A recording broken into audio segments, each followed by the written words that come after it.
Hi, everyone. My name is Lexi Leban. I'm the Executive Director of the Jewish Film Institute, and I'd like to welcome all of you who are tuning in on Zoom and Facebook Live to the first program in our new online programs, the Cinegogue Sessions Live. We're really committed during this time to bringing you really thought-provoking films and discussions to watch while you're at home. And we are very honored to kick off our new series with the amazing CRIP Camp, produced by Netflix and the Obama's production company, Higher Ground. And if the Obamas want to put this on their Facebook page, we won't be mad. Before we start, I would like to do some thank yous. First of all, I'd like to thank the sponsors of today's session, John Holman and Diana Grand. And then we have some organizational co-presenters, Camp Tawanga, the Jews of Color Field Building Initiative, and Behol Lashon. I'd also like to thank our ASL interpreters today, Rick Owen and Jennifer Mantle, and our live captioner, LaDonna Strumpf. So I wanted to start out today by saying I had the honor and the privilege of attending the world premiere of CRIP Camp at the Sundance Film Festival in January. It was one of the most thrilling premieres that I've experienced at Sundance. I had the feeling that this film was really going to change the world, and I wanted to make sure that JFI was going to do our part. So JFI, along with our friends in the film community in San Francisco SF Film, Center for Asian American Media, and Frameline, we're all participating in an accessibility congress for film presenters to work with our movie theater businesses to continue to improve accessibility for our patrons.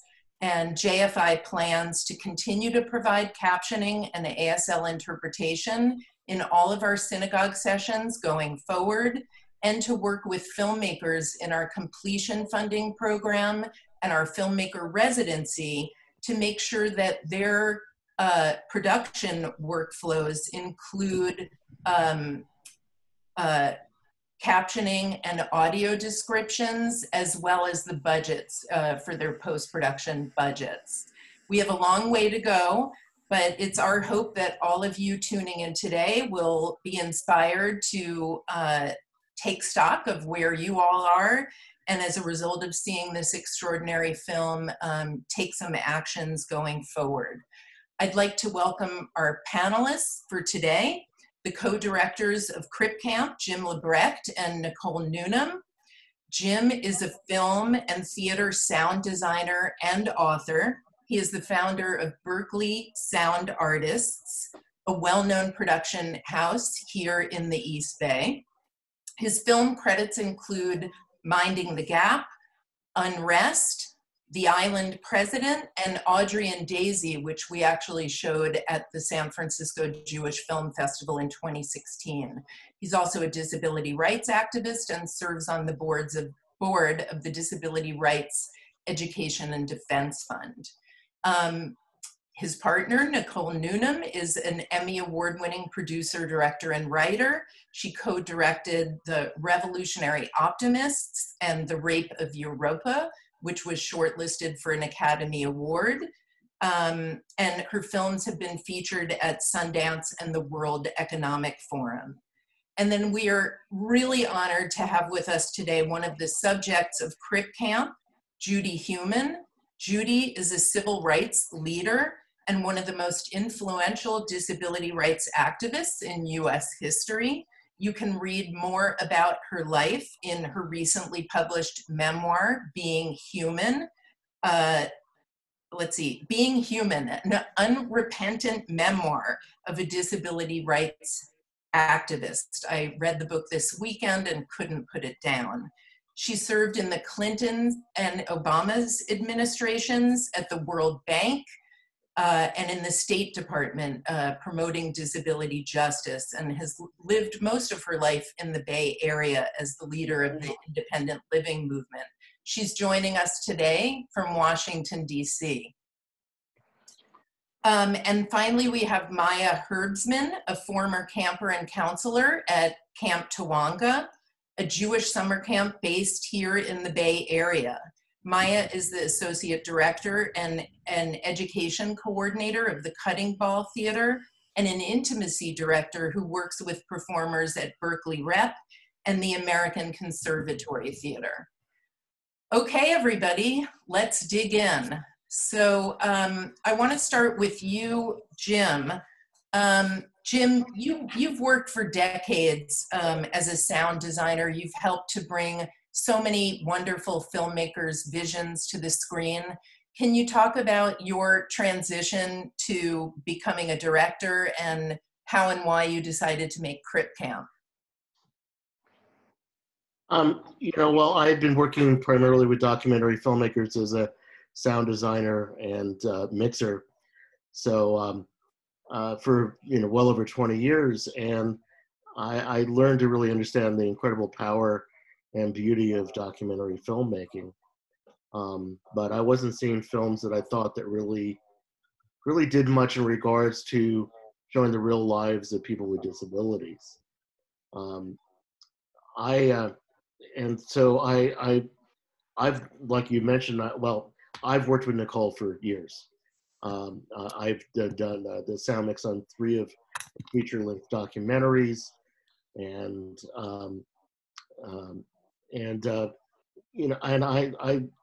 she and I had lunch one day, and just kind of said, I said, I love you, I love your work.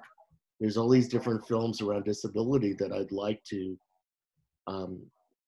see maybe made. And I mentioned something about, what I really would love to have is a film about my summer camp. I think there's a really good story there. And so that conversation kind of evolved, and then how, Jim, did your partnership with Nicole evolve after that? Were you looking at footage together of Camp Jened, or did you start to work on a proposal together? Well, I mean, my thought was that Nicole would produce the film. I mean, that she would direct the film and I would produce. But as we talked and she started looking at the material, it was, she said, why don't we direct this together? But so really, this is so much, I had a small idea, and it was really Nicole and her experience and her digging around and really her breadth of experience that could see the much larger picture about what this film could be, that I didn't really see, nor did I feel like anyway. So what I'm saying is that I had an idea, a small idea, but it's really, I am incredibly grateful that Nicole and I wound up collaborating on this project.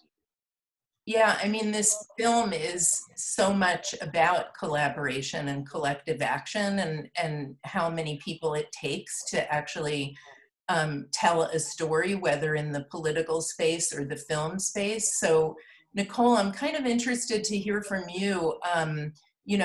What inspired you, or why did you decide to make this project your next project? And then what were some of the responses and reactions that you got to that decision along the way?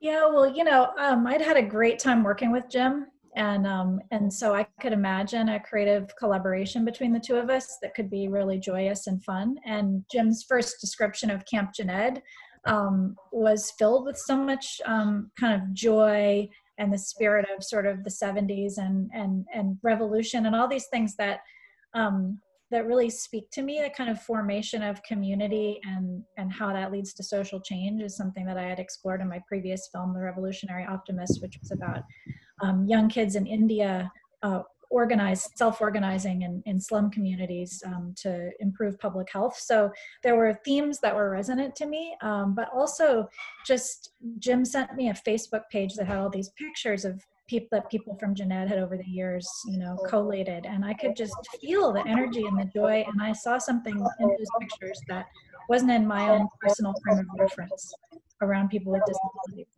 And that made me realize that the story of Jeanette and the imagery of it was something that could actually shift people's perspectives as well, which is what Jim had said he wanted to try to do. So I was very excited about the idea of meeting the other Jeanettians, talking to them, trying to figure out, like, was there something to Jim's theory that the liberating experience of Jeanette had been an instigator for the movement that came later. And sorry, I'm hearing a little bit of echo. So I'm a bit distracted by that, but I'll persist. And so, you know, well, the first thing we did was called Judy. And Judy said yes. She thought that there was something really profound about the experience of Jeanette, that kind of what Judy, I remember you said, that Jeanette was kind of coming together to go apart. I think we need to tell people to mute. Yeah. So I think we're getting a little feedback on the audio, but I'm not really sure where that's coming from. So I'm wondering maybe the team can do a little bit of work on that. I think we're all muted except for me at this point. So let's see if we can go forward. I think LaDonna's microphone may still be on. Oh, LaDonna? Okay. Yeah, that's better. Perfect. Okay. So Nicole, you know, I'm just wondering, like, you know, so many of the images in this film, I think, are really empowering and joyous. And, you know, there's so much comedy and levity in the final film. And I wondered if you and Jim could just kind of talk, maybe with you starting, you know, what were your goals with the images and what audiences were you thinking about? I can imagine that teenagers watching would have a very different experience than older people, or disabled audience members versus non-disabled audience members. How did you think about that in the edit? Well, we talked a lot, Jim and I, from the very beginning about wanting to make a film that felt like a party that people would want to be a part of. Like, people would want to come and be a part of that party, and that was a way to introduce the disability community to people, but it also would be a way to celebrate it for people with disabilities. And we definitely saw the kind of summer camp, youthful romance, all of those aspects of it, the kind of coming of age part of the story, is something that was like an on-ramp to people, that would be something that wasn't what people usually expect and didn't fall into the kind of, you know, kind of tired negative tropes that you often see in media around representation of people with disabilities. And so, but we also, you know, really took the movement aspect of the story really seriously. So we often would talk about the film as being kind of a mashup of The Breakfast Club meets The Times of Harvey Milk, you know, two very different but really powerful films in their own way. And humor from the very beginning, Jim, you know, you said that humor was the key. Yeah, somebody else also, when they first heard about the project, says it seems like, was it Wet Hot American Summer meets Spina Bifida? So I think that there's been, you know, all along, there's been a sense that really our goal, which was to see whether we could reframe how people with and without disabilities looked at disability and people with disabilities.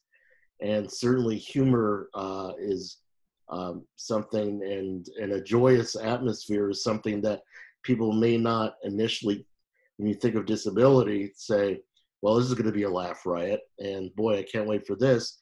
But in reality, our lives and what you see in the film is this world of joy and of appreciation for what you have, and everything else. And I think our sense is that we are achieving this goal, that the messages we get from people are about, you know, folks with disabilities saying, one person said, I feel knowable now. And it's like, anyway. So I also feel like, you know, there is humor in many of us. And I think, you know, we've got our sarcastic side, we've got our humorous side. And I think, you know, one aspect of being in the situation that we were at in Jeanette is we could also feed off each other. I mean, I think there was this issue of, you know, closeness, not with everybody, but many of us knew each other before. Like Neil Jacobson and I went to elementary school. I've known him since he was almost 5.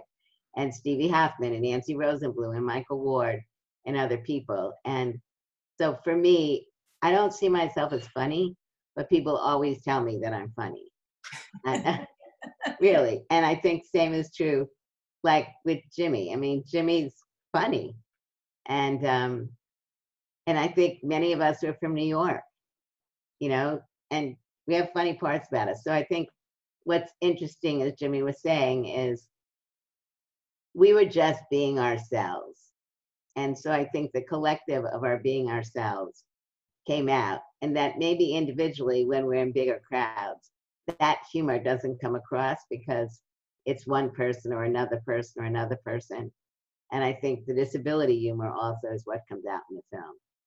Yeah, I mean, I think you guys all come across as cute, sexy, like teenage, you know, I mean, it's just, I was smiling through the entire time that the found footage section of CRIP Camp was happening. And, you know, I started feeling like my cheeks were actually hurting from smiling in the audience. And you know, I went to Quaker Commie Camp, so I know the value of like the bonding of camp experience, but I wanted to be at Jeanette.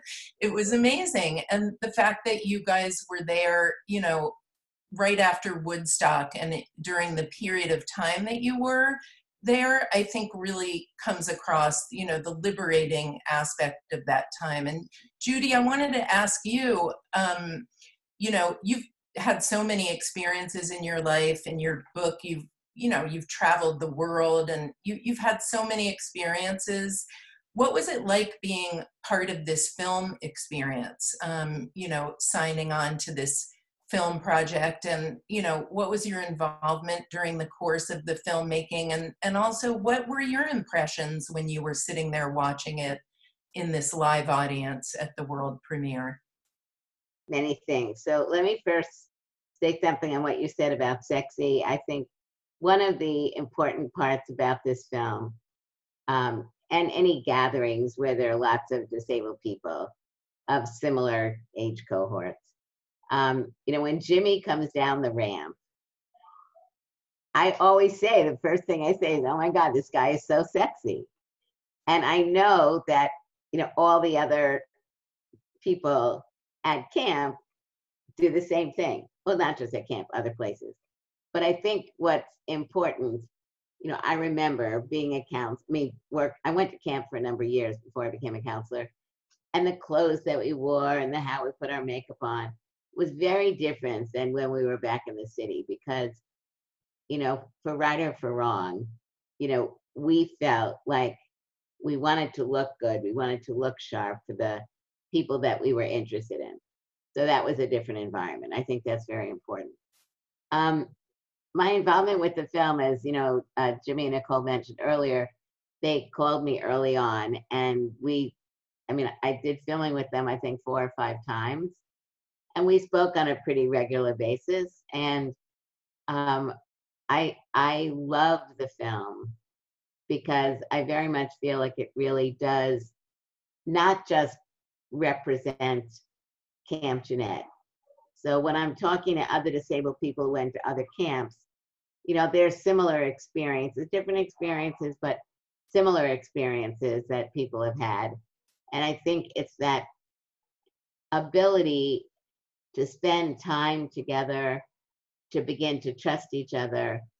And I think, you know, to let down our guard a little bit so that we could just be teenagers. I think this is an interesting discussion because we all very much support integration. I don't support segregated schools or segregated work or anything like that. But I think, you know, we're talking now to a group of Jewish people, many of whom have sent their kids to Ramah and other camps. One of the reasons people go to those camps is, by and large, people who go there are Jewish, and they're going there for the Jewish experience. The music, the food, the camaraderie, the learning. Nothing like that was set up for camps, nor was Jened like that. Jened was not an intentional place for those of us with disabilities to really become liberated and be able to look beyond swimming or, you know, whatever. We really started to be able to really dig down more deeply, recognizing that my questions about what was going to happen to me in my life were the same questions that many others had. Having that knowledge really then allowed us to be able to recognize that together we potentially could do things that individually we couldn't. And that story is very much the story that you see around the world. As you look and meet, as I've had the privilege to do, to meet with disabled people in many other countries, that ability to come together, the Centers for Independent Living in the United States, the International Disability Alliance, which is the umbrella organization internationally for disability rights organizations, all of those are opportunities. And I want to say one other thing, that, you know, one aspect of Jened is most of the people there had visible disabilities, but many of them also had invisible disabilities. And one thing for me about this film is that it's evoking these kinds of discussions. And I think what we're able to do now, in addition to talk about the film, is also to look at issues more broadly about who are we as disabled people? What are the types of discrimination and oppression that we as disabled people feel just because we have disabilities? And when we look at what's going on right now with COVID-19, one of the things people are beginning to talk about is we really don't know what happens to people after they have survived the virus. Because if you look at polio and you look at the history of polio, and there are a lot of similarities there, you know, there were many people, like a million people, who were impacted by the virus. They were sick for a period of time. Some of those people later on began to feel the effect. And some of the people who had what would have been defined as, you know, mild case down the road also began to experience other issues.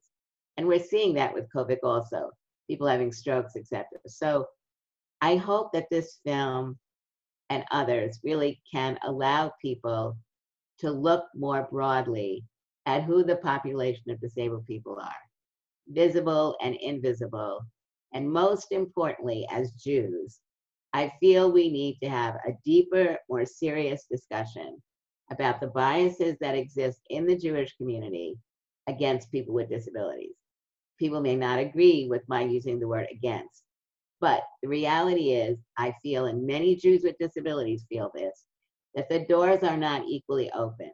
I think people are struggling with this. I think there's good work going on, but I think this film and sessions like this can really help us dig deeper.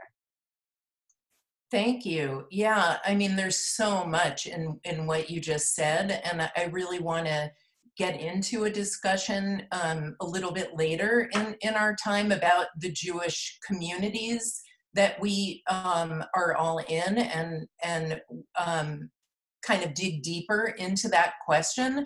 But something really struck me that you mentioned about, you know, the collective action that happened at Jened, or you know, the consciousness that evolved at Jened, and all the identities that people carried at Jened, whether it was you're a Jewish woman, you're a woman, you're a feminist, you're a queer person, you're a person of color, and how all of those different parts of one's identity came together and intersected in that moment. And I noticed that so many of the people that went to Jened went on to become leaders in the disability rights movement, the disability justice movement, and specifically the women. I know Denise has gone on to be a very active member of the Jewish community in the Bay Area. She's written a book. She's a leader in sexuality and health, and you went on to become an activist. Can you talk a little bit about those intersectional identities and how they play out within the disability rights movement and in your lives? And then also, I'd love to hear from Jim about, his perspective, seeing the evolving sort of political consciousness of folks at Jened. So I again want to underscore that, yes, Jened was definitely a place for those discussions. But it went before and beyond. So for those of us who went to these segregated schools or classrooms, we were beginning to have these discussions. I think the point that you're making about the intersectionality within ourselves is a really critical issue. And I would say it's one that people are still struggling with. In as much as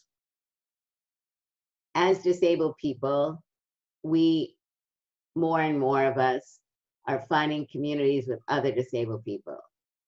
But as a woman, as a Jew, for those who are of different races or different religions, it's important for us to be able, for many of us, to be able to feel that we have a home in all these important parts in our life.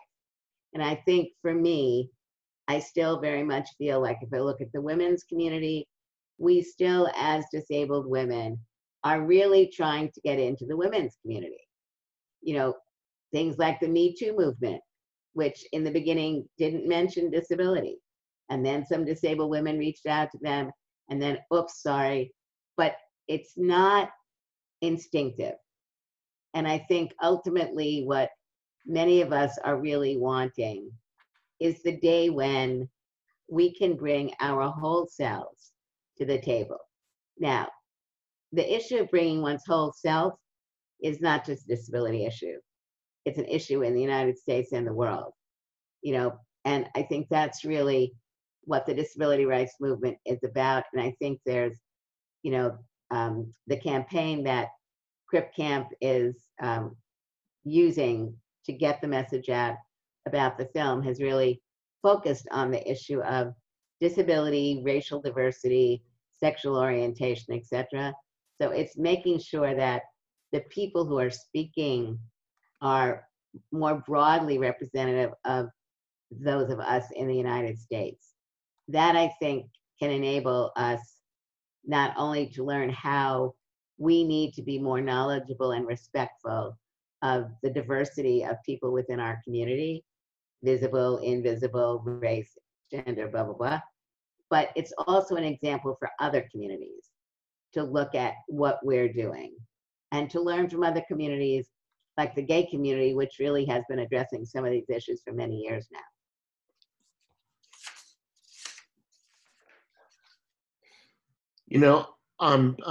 To answer your question, Lexi, I think that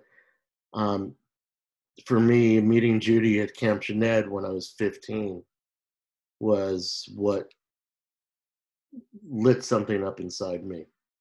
Because for the first time in my life, I met somebody who was just, first off, incredibly dynamic and smart and witty, but that she also fought back and prevailed.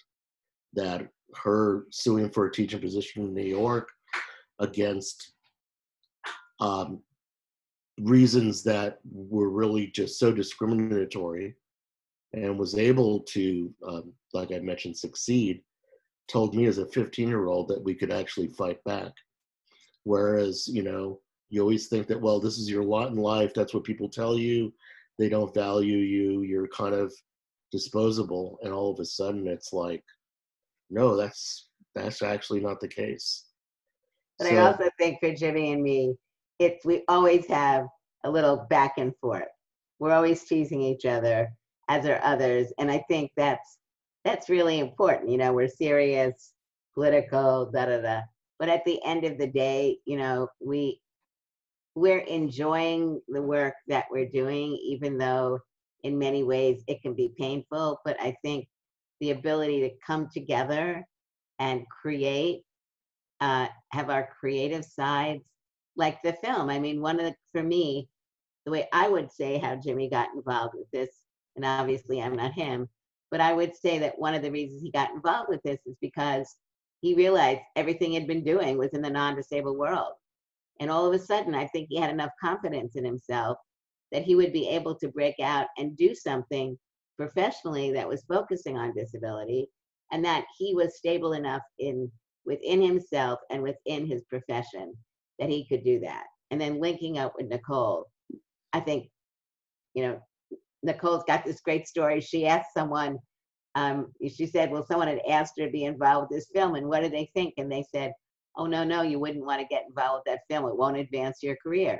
I don't know who that person was, but I hope they see that they made a major mistake, and maybe now they want to get involved in doing something like this. Yeah, well, I've shut that door on anybody else. Well, one thing I see unfolding here is the counselor camper dynamic. And yeah, I mean, the film is just, yeah, it's really going to catalyze change and make a big difference in a fun way. And hopefully people can, you know, take some of the playfulness that that we experience in CRIP Camp and kind of apply it to the movements and the communities that we're in at the times where we're the heaviest, you know, to remember the levity as well. I really want to say one thing about change. Judy. Sorry. I think this film has the potential to facilitate change. I think absolutely for the hour and a half that people are watching this film, they are by and large changed because they're learning and they may be questioning why they didn't know, etc. But the learning aspect will not happen unless we're really able to be, as you started out, Lexi, when you were talking, looking at some of the changes that JFI is making, both from an accessibility perspective, but then I think also discussions need to be going on with film lovers, with filmmakers and others who are really beginning to ask basic questions. Are the stories of disabled people being told as they need to be? Are we seeing disabled people in advertising? Are we seeing them in the newsletters and magazines from the Jewish community? Are we seeing Jews who are knowledgeable about disabilities, but are knowledgeable more broadly than just on disability? Is that being integrated? Are we only discussing disability in February because it's Jewish Disability Awareness Month? Or are we doing it across the board? Are we sharing books? Are we doing a variety of things? So I believe that this film has the potential to really facilitate learning, but it's not going to happen by itself. Yeah, well, I want to bring Maya into this conversation now because Maya represents, you know, a younger generation. She has an interesting story of her own.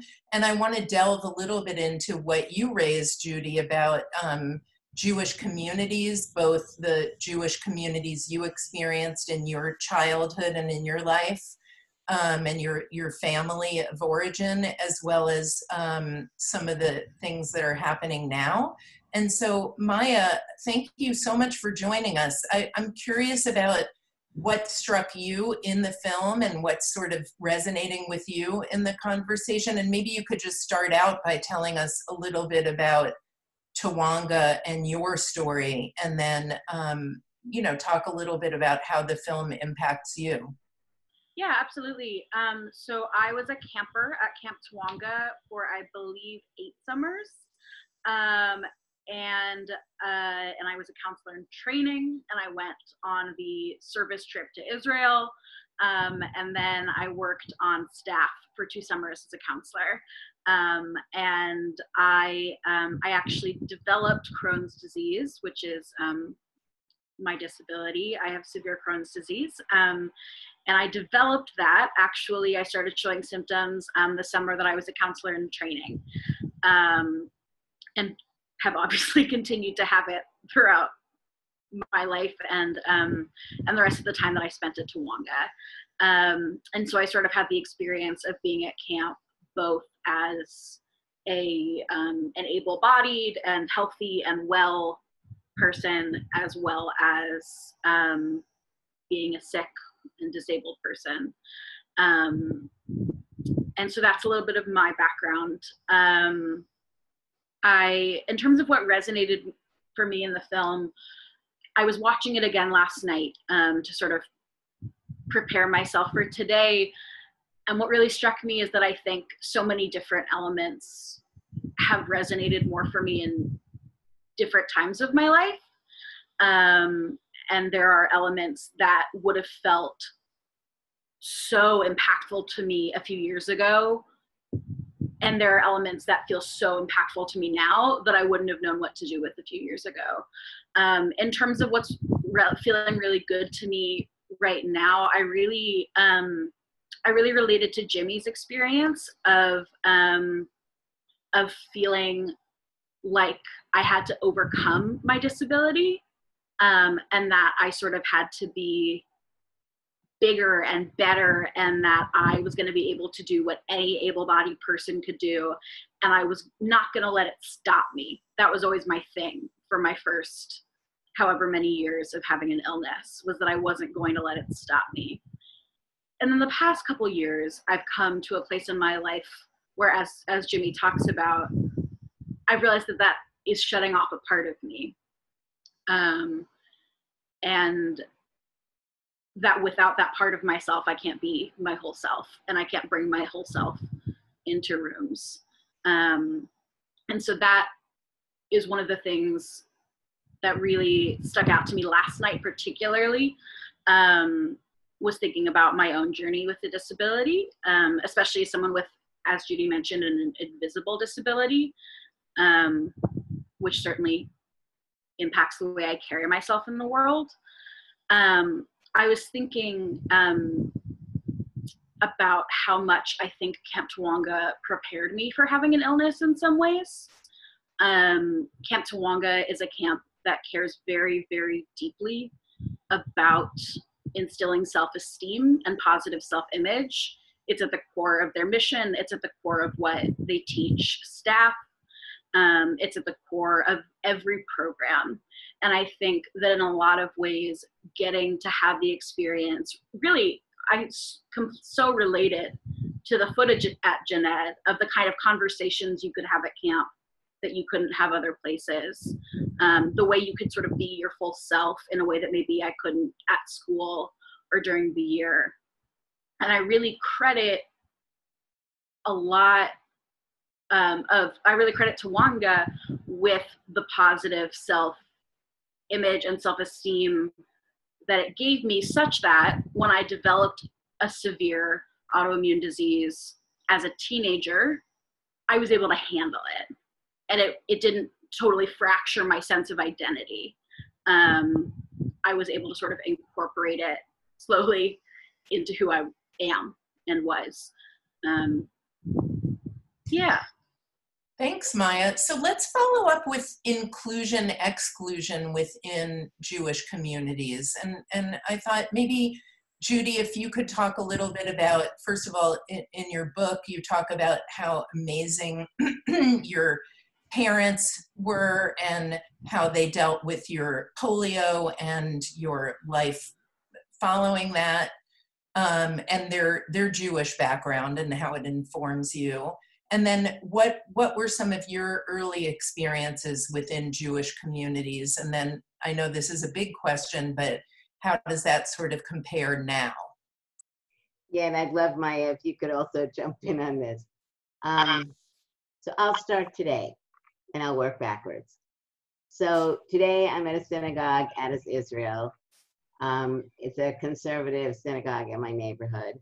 And prior to this, I would go pretty regularly. I've been on the board, and I was first co-chair of the Disability Inclusion Committee, and I still work with that committee. So I would honestly say that the synagogue is trying, and I don't think anybody will be surprised or offended from the synagogue to hear me say this.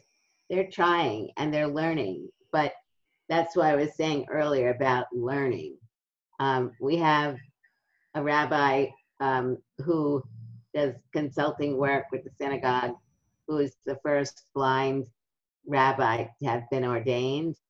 And she did a 7-part class earlier this year on Judaism and Torah. I am not a scholar in our religion. And it was great not only to have that discussion with her, but her as a disabled person. Absolutely, unequivocally, my connection to her and her discussion was different than anything I've ever had with another rabbi. And I'm not saying the other rabbis haven't been good rabbis, but that connection in Judaism where many of us will talk about things that have been written about disability, it was really great to be able to get someone who felt the same way, but was also knowledgeable enough to dig down deeper into what things did or didn't mean, or maybe did or didn't mean. So that was very important for me. Going backwards, I grew up in a small synagogue in Brooklyn. It was completely inaccessible. And my father would carry me up like 2 flights of steps to be able to daven and to be able to go to Hebrew school. Then I started going to Hebrew school 3 days a week. We went to a conservative synagogue and there were steps to get in. So there were steps everywhere. And the ability for me to kind of make friends like others. And I want to say, one of the big issues was I never got to go to Camp Ramah or Camp Wilmot or any of these other camps. And so, friends of mine who went to those camps, who know so much music and know more about davening on Friday night and Saturday, and I didn't have any of that. And so there's always this absence in my life that is just there, and it won't change because you kind of can't go back. Sorry, but I think usually I can engage with trying to move my synagogue and others forward, like Denise and Neil are doing with theirs. When you kind of get to a place, for me, where I really feel like I've made friends, people that I can really call a friend, as opposed to somebody that I sit near, that's a really big deal. And that takes a long time. Families do things in other people's houses. You can't get there. They used to have, committee meetings and different things in people's houses. If they weren't near a metro or their houses weren't accessible, you couldn't go. And that's not just a Jewish issue, it's across the board. So what does learning mean to me in part? It means you got to look at what's going on in the camp. You got to look at what's going on in the synagogue. You got to look at the activities that are going on. And are those activities inclusionary or not? And are they not inclusionary because we haven't ensured that those people who are coming to our synagogue that have disabilities are really feeling comfortable? For me to say to somebody, we really shouldn't be having meetings in people's houses, that's really scary, because it's something people have done that all the time. You go to people's houses, you see their houses, you eat their food, you do all these different things. So I think we need to be more planned, and I think this kind of a discussion is something that needs to happen in an environment where I don't think it can just be 1 or 2 Jewish disabled people in a synagogue.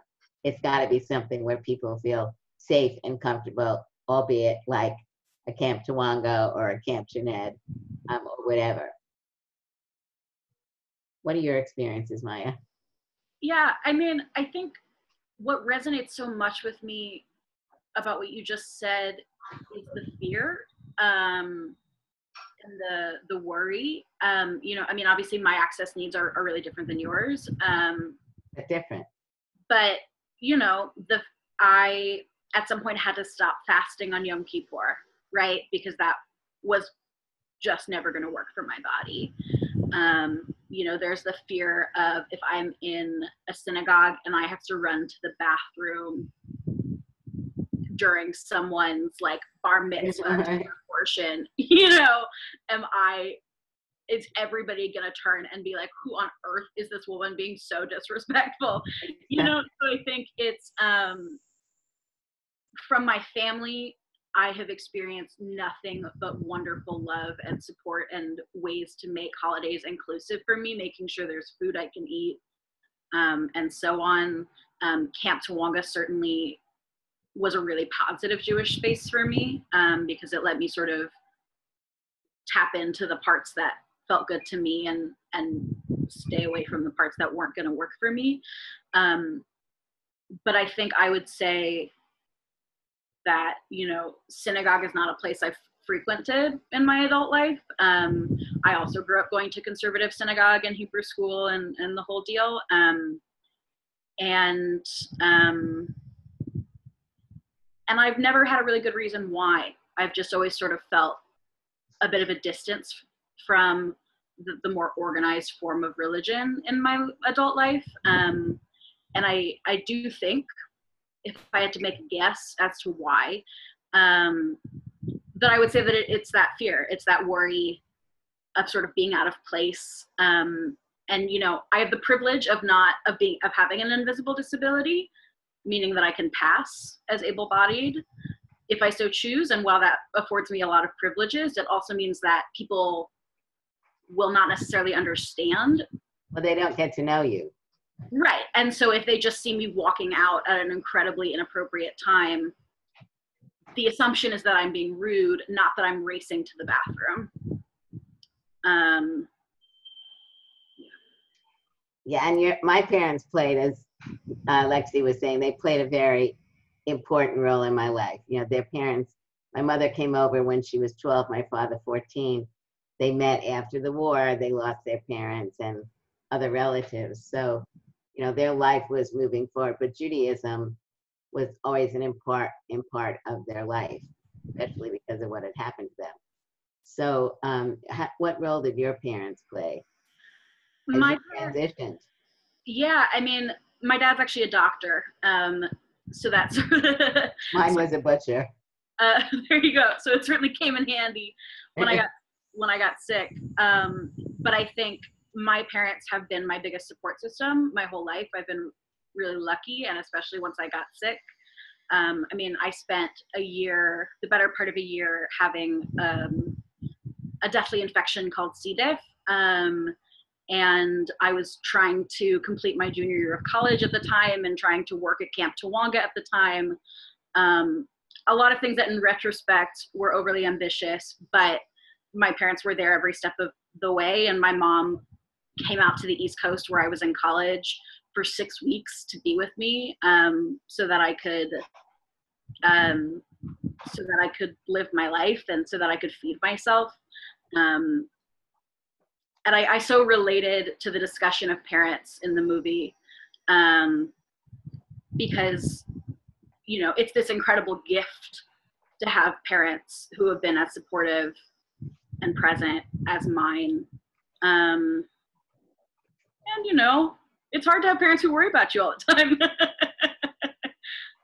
It's good to have parents that it is. can be supportive. But, in my view, our parents are learning. Absolutely. Right? Because I never talked to my parents about this, but you maybe have talked to yours. Other people's reactions in the community, when you got Crohn's, and what people said and what they thought about what you could or couldn't do, and whether or not you were still a part of the community that you were prior to being identified with Crohn's, all those things. Yeah, absolutely.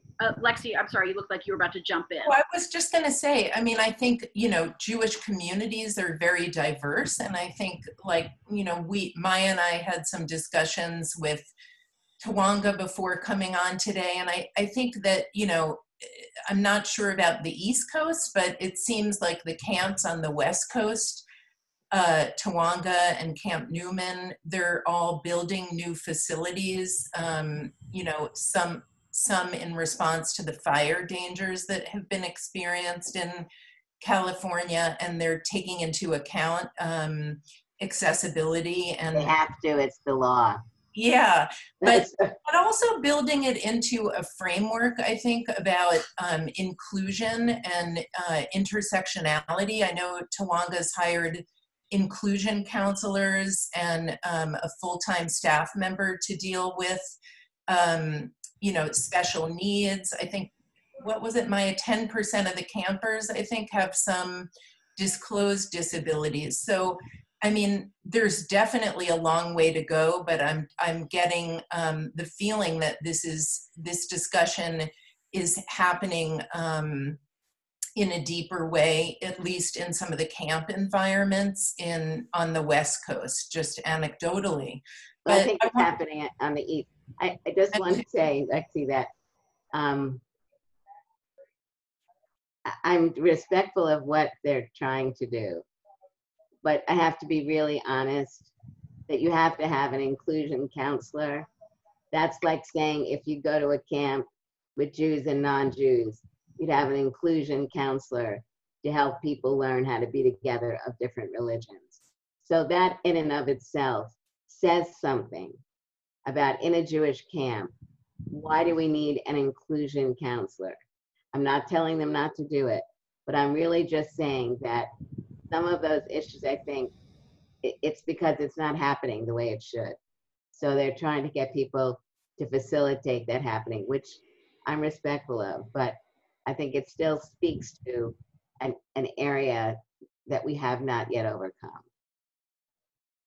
Maya, did you want to add anything to that, or? Yeah, absolutely. I mean, I think, you know, I think Lexi and Judy, you sort of both hit it on the head with what you were saying earlier, Lexi, that Judy, you also referenced, that, you know, it being aware of the work that's still to be done.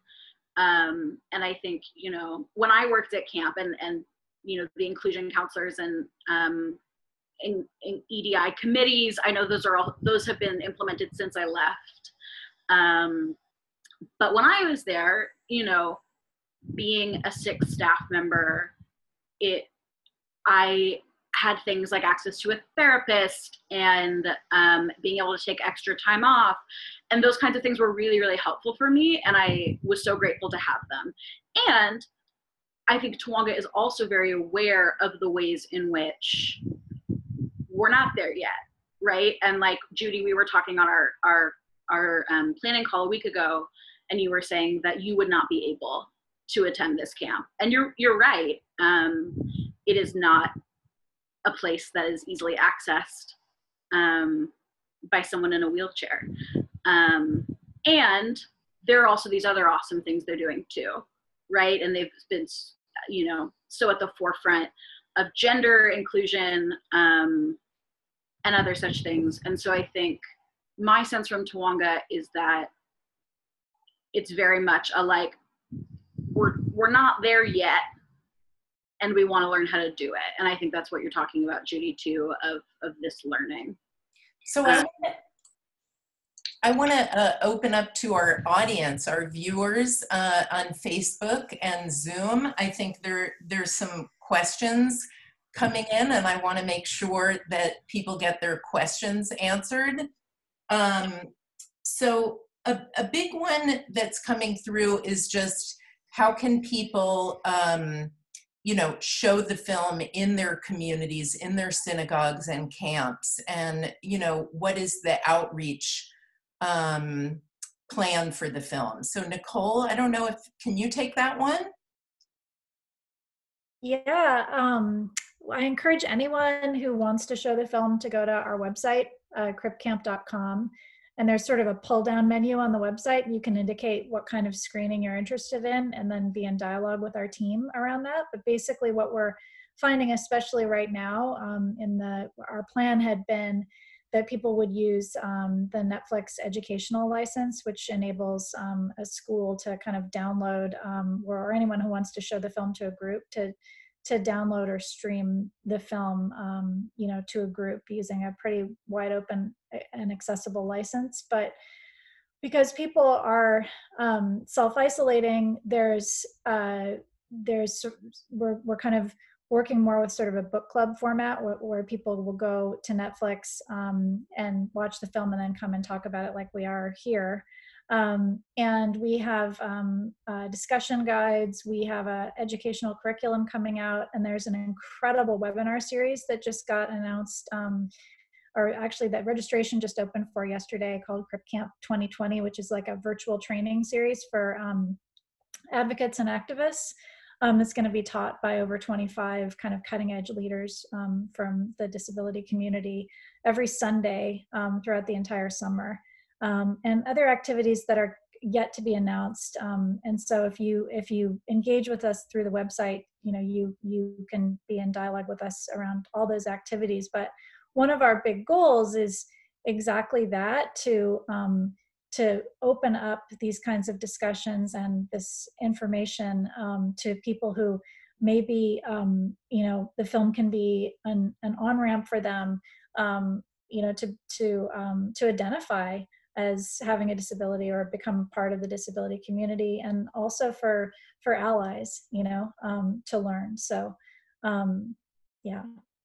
Jim, did I forget? Also, this is the 30th anniversary of the ADA. So there are going to be lots of national activities going on.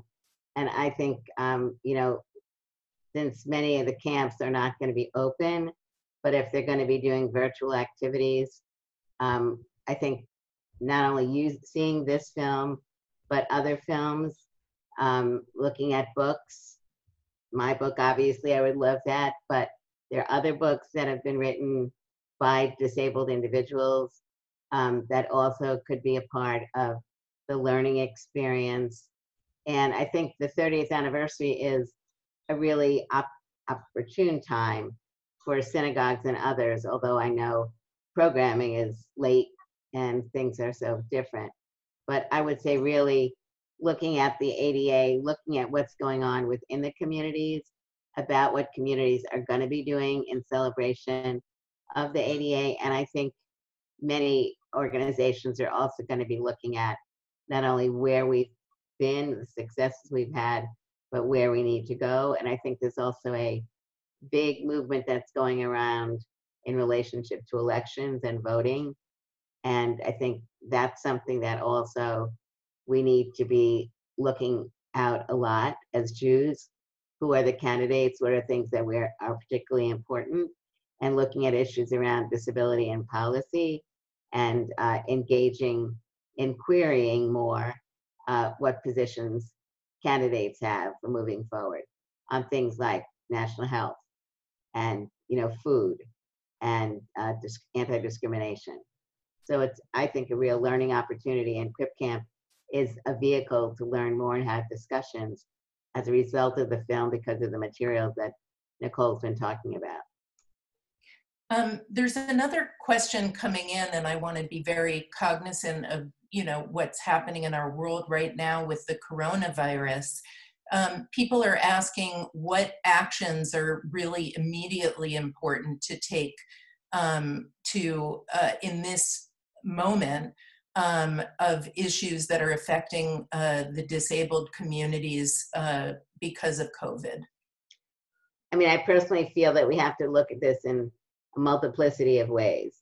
Those of us who have disabilities, those people who have had the virus and may have had strokes or blood clots or other things that are the result of the virus. Really making sure that people understand more broadly that disability is a normal part of life, and people do need to get more information about laws like the Americans with Disabilities Act and other laws that protect the rights of people who may have lost jobs, trying to get back into jobs where there may be problems doing that. I think people need to know that. But also I think one, and I don't know, Maya, if you want to weigh in on this one, but I think friends of mine who acquired their disabilities later, and Jimmy and I are not in that category, talk about how friends that they had before may no longer be there for them for whatever the reason. And I think this is a really important issue because on a personal level, if you have a disability, something new that's coming on, I think it's important that you maintain community. I don't know, Maya. Yeah, I mean, what's been coming up so much for me during this time, and Jimmy and Judy, I don't know if you have as well, I've been so struck by the amount of accommodations that are being made during this time that were not necessarily available to me when I needed them. Such as, is that what you said? Yeah. Such as being able to take classes virtually. I could have, continued my degree from home. There's a lot of space I see being made to really mourn the impact that this has had. And I think, and a lot of friends checking in on each other in a way that was maybe less present for me when I was sick, when I was sick, at times when I've been sicker, at my sickest. And so I think what I'm really holding on to is what does the world look like after this? And now that we've seen how much communities can be there for each other, I've had more friends bring me groceries during this time than I've ever had during any of the flare-ups of my illness, and more offers. And that's been so wonderful. And I feel dubious about how much of the accommodations that we're seeing during this time will continue to exist in a post-coronavirus world. So I think that's sort of the big thing on my mind is, now that we're seeing that this can all happen and it's all possible, how are we going to continue to implement that moving forward when it is no longer the entire population? I think this is an excellent point. I think maybe to go out on that, in this time when we're home, it's a time for reflection, maybe slowing down, putting the pause button on things and really thinking about how we want our world to be in the future, and maybe taking some of the positive things that we're seeing and learning during this time and putting them to work in the world. I know I want to thank all of you so much for being here. It's been an incredible honor to hear from you, Nicole and Jim and Judy and Maya. I want to thank our ASL interpreters. This has been hopefully a positive experience for people, and I'll be debriefing with my fabulous team at JFI to see what we might improve the next time. If you're interested in getting notice about future synagogue sessions, you can sign up at our newsletter at jfi.org or make a donation to ensure that all of this continues. I want to really wish you all good health and good thinking, good critical thinking during this moment that we're at home, and I hope to see you all soon. Thank you so much for coming. Thank you. Thank you. Thank you so much. Thanks, everyone.